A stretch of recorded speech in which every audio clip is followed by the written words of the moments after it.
Hi, welcome to Just Living Designs. Today's tutorial is going to be about stripes. I'm going to show you a great way to get a jogless stripe when you're knitting in the round. You can add stripes. This is one of my designs, stripedy cowl, and then this is a petite knit design. I will put the pattern names down below. And I'm just going to show you kind of how to get where you don't have a big jog when you're working stripes in the round. You can kind of see, especially on this one, here's my stripe join. And you can see there might be a little bit of a transition, but not too terrible because I use this technique that I'm going to show you right now. So when you knit stripes in the round, when you're knitting in the round, you're knitting more of like a spiral.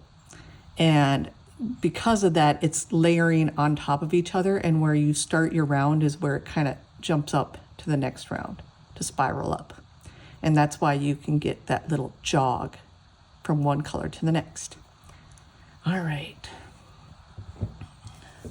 So when you're changing colors, like I did it here on this round, what you're gonna do is grab your new color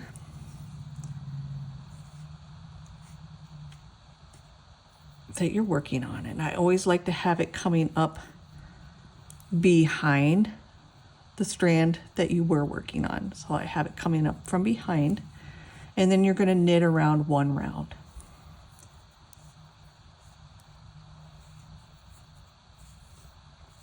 So you just knit this first round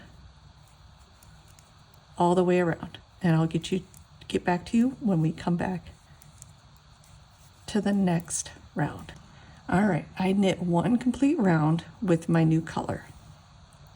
And this is how you take care of that jog. It's on the second round of your new color always.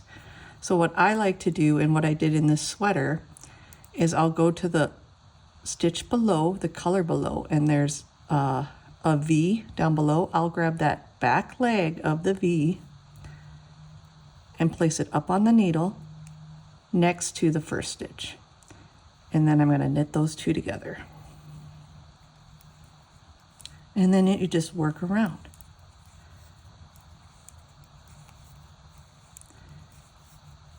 And that's basically it. So every time you change colors, you just pull that back leg, that right hand leg of the stitch below, up onto your left hand needle and knit it together with the first stitch on that second round, and you're good to go. And that's a great way to minimize the jog from one color to the next. I hope you enjoyed this tutorial.